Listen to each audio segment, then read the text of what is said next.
March 16th, 2020, 9:47 a.m. A man named David Chun checks his phone. David's story isn't unique. It's not even unusual. Right now, as you're watching this video, there are millions of people sitting on investments that are slowly bleeding value, convincing themselves that holding on is the brave thing to do. They tell themselves they're being patient, disciplined, smart. But here's what nobody tells you. The investors who build generational wealth during crashes aren't the ones who hold the longest. They're the ones who know exactly when to let go. And by the end of this video, you're going to know their secret. You're going to understand the exact three-step system they use to not only survive market crashes, but to profit massively from them. But first, you need to understand why everything you've been told about surviving market crashes is actually designed to keep you poor while making someone else rich. Let me take you back to October 24th, 1929. Thursday morning. The air in New York City is electric with panic. Outside the New York Stock Exchange, crowds are gathering. Inside, a banker named Richard Whitney walks onto the trading floor. He's carrying $12 million in cash, which in today's money is about $200 million. His job? Stop the panic. Save the market. Restore confidence. He starts buying shares of U.S. Steel at prices nobody else will touch. Word spreads quickly. Whitney is buying. The big banks are stepping in. Everything will be fine. Hold your positions. Don't sell. The worst is over. It works. For exactly 4 days. The following Tuesday, October 29th, the entire market collapses anyway. But here's the part that should absolutely terrify you about this story. During those 4 days, Whitney convinced thousands upon thousands of ordinary people to hold their positions. He told them the worst was over. He told them to trust the system. He told them that selling would be the biggest mistake of their lives. Those people who listened waited 25 years just to break even. A quarter century of their lives spent watching their money slowly crawl back to where it started. Many of them never recovered at all. They died broke, still holding positions they bought in 1928, still believing the system would eventually reward their patience. Richard Whitney? He eventually went to prison for embezzlement in 1938. But by then the damage was catastrophically complete. See, crashes don't just destroy money. They destroy something far more valuable. They destroy time. And time is the one resource you can never, ever buy back. You can always make more money. You can never make more years. Let me show you how this psychological trap works using the simplest example I can think of. Imagine you're holding a glass of water. It's a beautiful glass, and you filled it carefully yourself. You're proud of this glass of water. Suddenly, you notice a tiny crack forming at the bottom. A small drip starts. Just one drop. Then another. You have two choices in this moment. Choice 1. Set the glass down immediately on the table and lose maybe a tablespoon of water. The glass is still mostly full. You can transfer the water to a new glass and lose almost nothing. Choice 2. Hold on tight, hoping somehow that the crack will magically seal itself. And watch the cracks spread wider and wider until the entire glass shatters in your hands, soaking everything you own and leaving you with nothing but broken pieces and regret. The crack is the warning sign that something is fundamentally wrong. The first drip is that first 5% loss in your portfolio. The shattered glass is what your investments look like 6 months later if you ignore the warning signs. Most people choose to hold on. And they don't choose this because it's smart or logical. They choose it because admitting the glass is cracked means admitting they made a mistake trusting it in the first place. It's ego disguised as patience. It's pride wearing the mask of discipline. Fast forward 79 years to 2008. Let me tell you about two sisters who lived through the financial crisis with the exact same starting point, but wildly different endings. Jennifer worked as a teacher in Phoenix, Arizona. She'd spent 15 years diligently contributing to her 401k. By the summer of 2007, she had $340,000 saved up. Not wealthy, but enough to retire comfortably at 65 and maybe even travel a bit. She'd done everything right. Saved consistently. Diversified. Followed all the rules. Then Lehman Brothers collapsed on September 15th, 2008, and the entire financial system started to unravel. Her financial advisor called her that same afternoon. His voice was calm, practiced, reassuring. "Jennifer, don't panic," he said. "I know it looks scary right now, but markets always recover. You're in this for the long term. You're still 20 years from retirement. Just hold tight. This is exactly when you don't want to sell." Jennifer trusted him. She held tight. Now here's the plot twist that changes everything about this story. Jennifer's sister Karen had the exact same amount of money in her 401k. Same age, same types of investments, same financial advisor giving the same advice. But Karen did something completely different. When her account dropped 15% in late October 2008, she sold everything. Liquidated her entire portfolio. Moved to cash. Her financial advisor was absolutely furious with her. He called her emotional, irrational, panicked.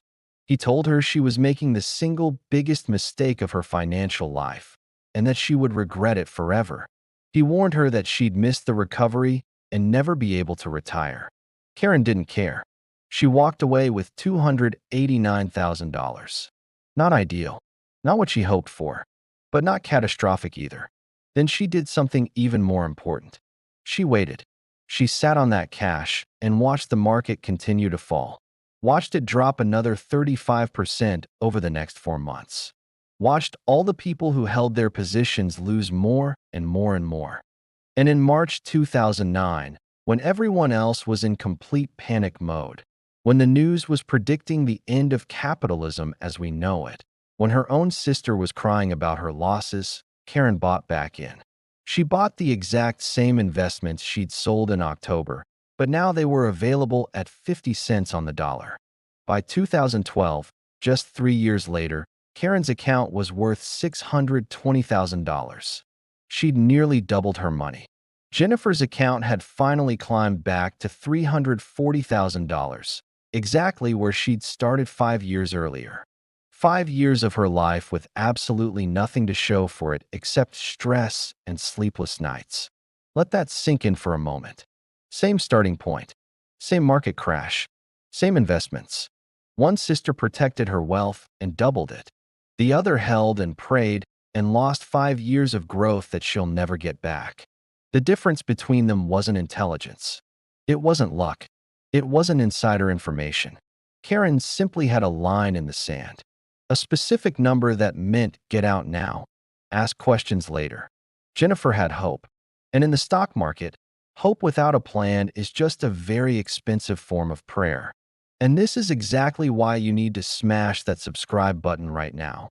Because Easy Finance is the only channel breaking down these real strategies that separate the wealthy from the hopeful. We're not here to sell you fantasies about getting rich quick.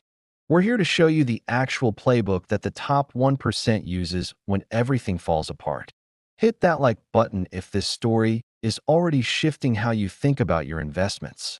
Drop a comment telling me whether you're more like David, Jennifer, or Karen, and share this video with someone who needs to hear this message before the next crash hits. Because trust me, it's not a question of if, it's a question of when. And when it comes, you need to know exactly what to do in the first 60 seconds. Now let's talk about what actually happens inside your brain during a market crash, because understanding this psychological trap will literally save you from your own worst instincts. There's a reason casinos are meticulously designed the way they are. Bright flashing lights that keep you stimulated. No clocks anywhere, so you lose track of time. No windows, so you can't tell if it's day or night. Free drinks to lower your inhibitions. Comfortable chairs so you never want to stand up. They're not accidentally designed this way. They're engineering an environment where your logical brain systematically shuts off and your emotional brain takes complete control. You keep playing even when you're clearly losing because walking away feels like admitting failure, and your ego won't allow that. The stock market during a crash works on exactly the same psychological principles. Every financial news channel, every broker, every advisor, Every expert has the exact same message on repeat 24 hours a day. Stay calm. Don't sell. You only lose money if you actually sell. Winners hold through the pain. This is just temporary. It always comes back. On the surface, this sounds like profound wisdom, like the kind of disciplined thinking that separates successful investors from panicked amateurs. But here's what they're absolutely not telling you, and this is critical. The people giving you that advice get paid whether your portfolio goes up or down. They collect their fees and commissions when you hold your positions. They don't collect anything if you sell and move to cash. Their financial incentives are not even remotely aligned with yours. Think about a ship that's taking on water through a hole in the hull. The water is rising. The captain stands on deck with a megaphone shouting at all the passengers, "Stay calm. Don't abandon ship. We've survived storms before." Real sailors don't use lifeboats. His voice is confident, reassuring, authoritative. Meanwhile, what you can't see is that he's already quietly lowered his own private lifeboat and is rowing toward shore while you're still on the deck, believing his words. That's your financial advisor during a market crash. That's the Wall Street expert on television. They're telling you to hold while they're protecting their own wealth using completely different strategies. So what's the actual strategy? What did the survivors of every single major crash in history actually do that everyone else didn't? 3 steps. That's all it takes. Just 3 simple steps that feel absolutely impossible in the moment, but save everything when you execute them properly. Step 1. They decided their exit point before emotion ever entered the picture.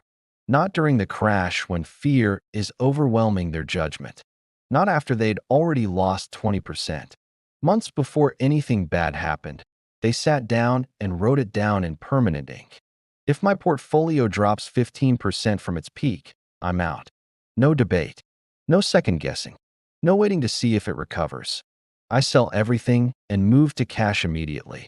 It's exactly like deciding before you walk into a casino precisely how much money you're willing to lose. You set that number when you're thinking clearly. Once you hit that number, you walk away. No, just one more hand. No, I can feel my luck changing. No, I'll win it back on the next bet. You decided the rule beforehand, and you follow the rule no matter what your emotions are screaming at you in the moment. Step 2. They actually pulled the trigger when their number hit. This is where 99% of people with plans completely fail. They have the strategy written down. They know their number. They've rehearsed what they'll do. But when that moment actually arrives and their account has dropped 15% and they need to sell, they freeze. They start negotiating with themselves. Maybe this time is different. Maybe it'll bounce back tomorrow. Maybe I should wait just one more week to be sure. It's never different. The crashes always look the same. And the moment you start negotiating with your own rules is the moment you've already lost. Step 3. They waited patiently for blood in the streets before buying back in.